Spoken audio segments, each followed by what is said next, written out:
Hello everyone and welcome to the summer update from Medway Peninsula. In this episode we'll have some successes, a major failure, great service and a couple of big announcements.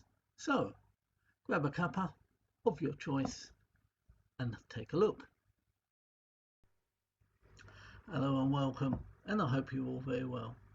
So in this episode we'll be looking at what's the latest news on the station rebuild, good and bad. We'll be looking at new arrivals to Medway, and we'll also be congratulating one of the manufacturers on what I think is a terrific bit of service. Um, Also, as I mentioned, there's two big announcements, and they'll become a little bit long later. Also, I'm doing a new section which is called Take a Closer Look At. And it'll be just some of the rolling stock. It's not going to be a review. There's plenty of people out there who are much more knowledgeable than me and can do reviews. But just take a little look at what's on the layout. And then we'll be finishing off with some running shots.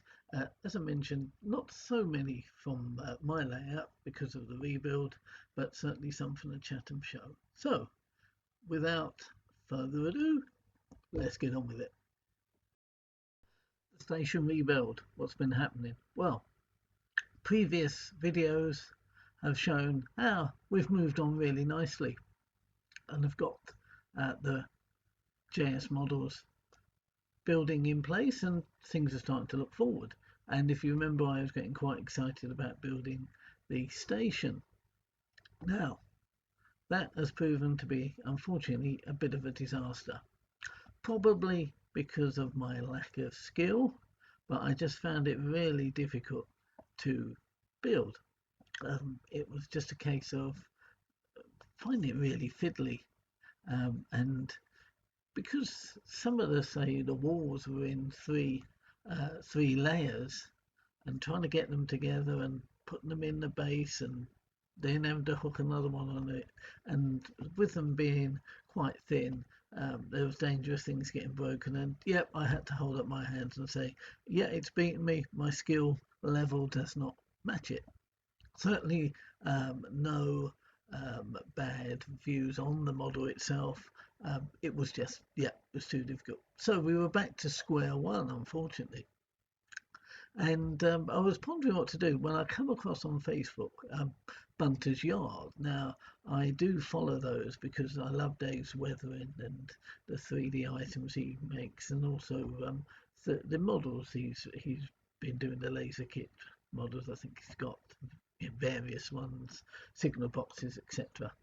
And I just saw he'd done a commission for a viewer. So I fired off an email to him and said, look, I need a station being built, and sent him a picture of Strood station, which is, and I'll put it up so as you can see, but it is the start of modern platform I was after, and I just couldn't find one. I found a Scale Scenes one, and again I had to work out would I have the skills to build it, and secondly it wasn't really the size I wanted. And Dave came back and said, yeah, that's something he could do. If I could fire him over some photos of Strood Station to get an idea of what it would be like. And so I did. So I've sent him over various pictures. And again, we'll see what Dave is just starting to come up with. And he started it. So, yeah, I'm quite excited about that. Now, I'll get what I originally wanted. In hindsight, it would have been a shame if I hadn't have thought of that before I went for the other model, but there we go. Those are the successes and failures you do get in model railways. So there we are. So we are moving forward, thankfully, and yeah, let's see what happens, and I'll keep you updated. Arrivals. So let's take a look at a 3D printed item I got from a pal of mine who's just got himself a new 3D printer and was having a play. And he let me know and said, I've done a Sherman tank. What do you think of it? And I said, blimey, it's damn good. So he said, I'll send you a few over. So he has. And as you can see, I think it's a terrific little model he's made. So that will go nicely with my Hatton's Warwell wagon. And you can see I've just put it on there to see how it will fit, and it looks all okay. So a job I've got to do is to paint it, put decals on. I've got some little chains that I can attach to the Warwell, and yeah, I think that's going to be great. I've got some military vehicles. I've got a Cavalex War Flat. In fact, I've got two of those, and I'd like to get maybe a couple of more Warwells and have a sort of military train. So, yeah, that's the 3D item. Secondly, is the Dapol Class 33. Now, they're great value at just a tad under £100 at Valves of Sheffield. They run lovely, and also they've got the 33 in the Fragon set livery. Now, I do love the black. And I've got a Hornby Class 73 in the same livery. So this was a sort of no-brainer. I decided to sell a few locos that I hadn't been using very much, and that has paid for this. So I've put in a Hornby HM7000 21 pin Bluetooth decoder. Yes, I haven't got a 33 sound file, but I've put a 31 in, and for my untrained ears that will do. And if they do bring out a 33 sound file, I'll change it over. But let's have a little look at that on the rolling road and also running. So yeah, that's a Class 33.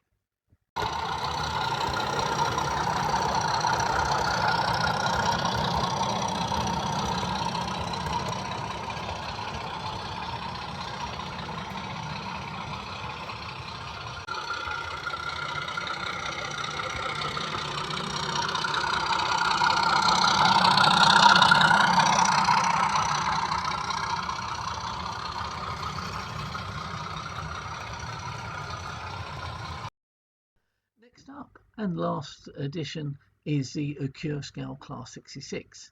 Now, as you all know, Scale took over the tooling from Hatton's, made the necessary improvements to alleviate the issues that were well known with the Hatton's Class 66. And although it was a stunning model, it did have those running issues, and it's what put me off of buying my own one, and I cancelled the pre-order. So when Scale announced that they were taking it over and releasing it, I jumped at a chance, and I went for the Prostate Cancer UK liveried model. I also picked up a couple of crew members. They're the Model U crew that they're made for Scale. So it arrived, and I have to say that straight out the box, it looks stunning, and more importantly, it ran without issue. I really am pleased with it, and probably can comfortably say it's the best running and sounding model I've got. I do have the Hatton's Class 37 and the 92, but I think this really is an excellent model. Anything that can run without issues on my less than perfect track is really up there for me, and I think they've made a stunning model, and it will be a great success, and I think it's sold out virtually everywhere.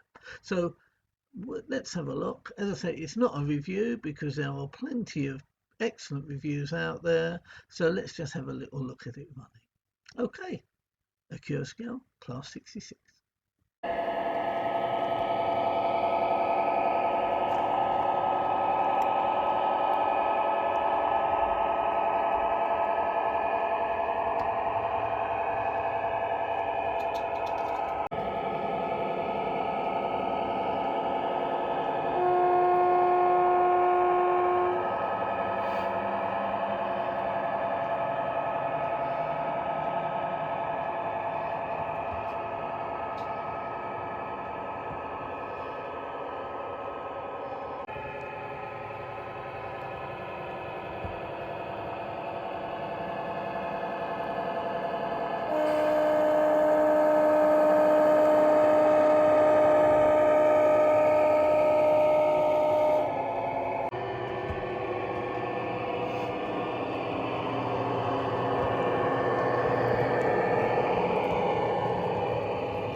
I think it's fair to say that when things go wrong, we're not shy in coming forward and saying what has happened, and that's quite fair.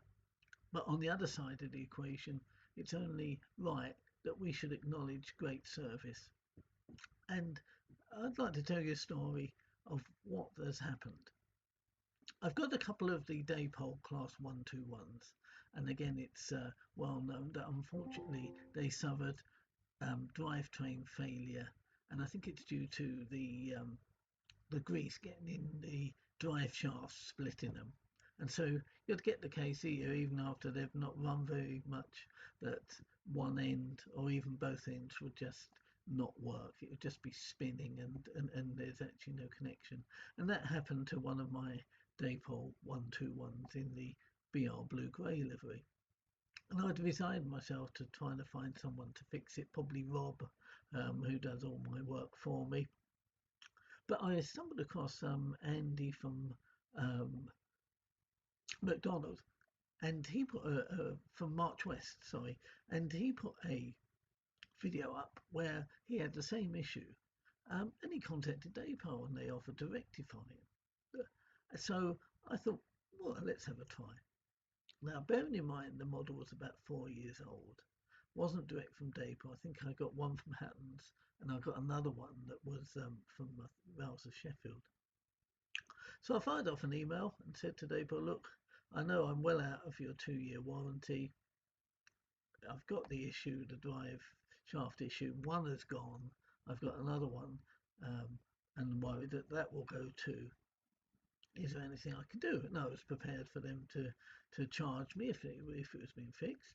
But virtually on return email, I got a notification from them saying that they will be happy to change the drive shafts, to refurbish ones. There'll be no charge, and also they sent me a free post return delivery slip. So I got that, sent it off. I thought it was going to be 2 or 3 weeks. Within a couple of days, I got a email saying that they'd received it, changed the drive shafts, and it was off to their packing department for return. And another couple of days later, there they were, back and working. So that's brilliant. That's a really great turnaround. Within a week, I'd got them back, all fixed, no charge. So what I would say is, well done, Daypol. Absolutely brilliant service. And I'm not naming names, but there were a couple of manufacturers who could learn from you. So well done, Daypol.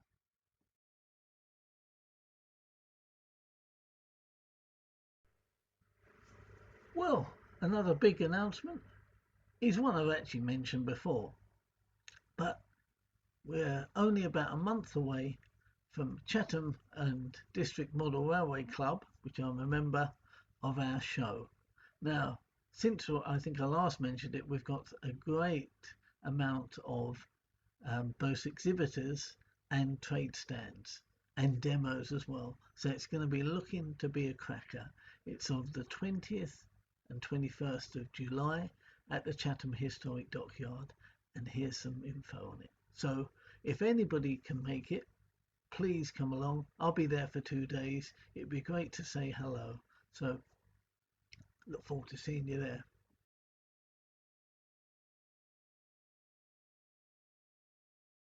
So let's take a look at the Hellion Rushton and Hornsby BR Class 07. Start up the engine.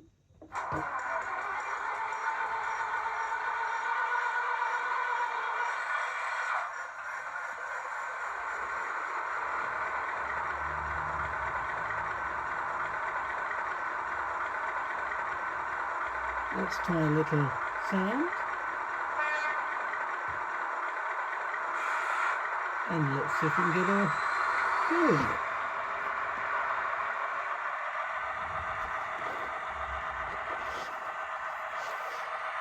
This is realistically slow. Our maximum speed in real life was 20 miles an hour.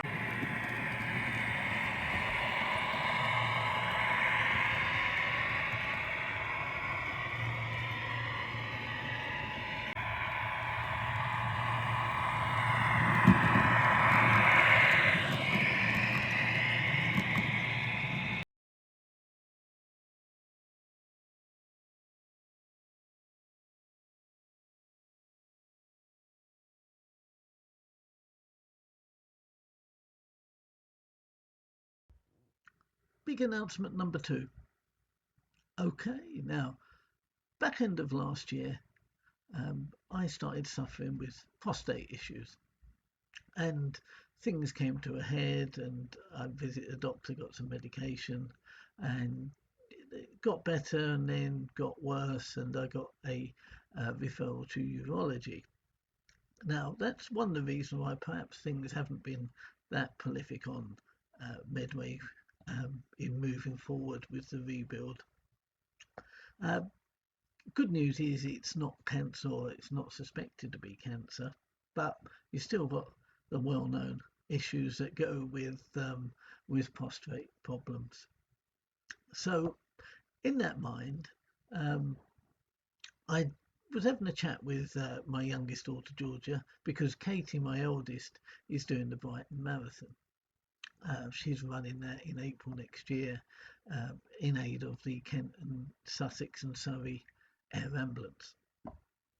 And Georgia and I thought, after a chat, that we'd like to do something. So we've gone for the Kent Downs 50-kilometre walk. Now, that is in October this year. And I thought that I would do it for Prostate Cancer UK. She's doing it for cancer research.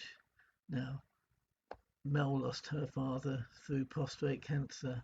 There's a few people at the Bowls Club who have suffered and are suffering.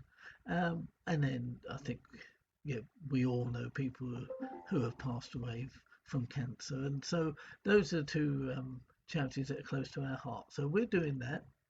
Now, I'm going to be doing a series of videos that will sort of plot our training and also on the day as well, and how we got on. Now, quite rightly, some of you won't be interested at all in it. So in that case, I'm keeping it separate from the model railway side of things, so they'll be their own videos. So very shortly there'll be a launch. If anybody wants to sponsor, they're more than welcome to, but by no way feel obliged. And if you like to just watch those videos as well and give us a thumbs up, that's brilliant. So there we are. Keep a lookout for those. So there we are. That's the end of the update. So many thanks for watching and your continued support. Keep an eye open, as I mentioned, for the walking video, and also I should be doing something for the Chatham show, so have a look at that and have a look on my Facebook as well. So it goes without saying, everybody keep well and happy modelling.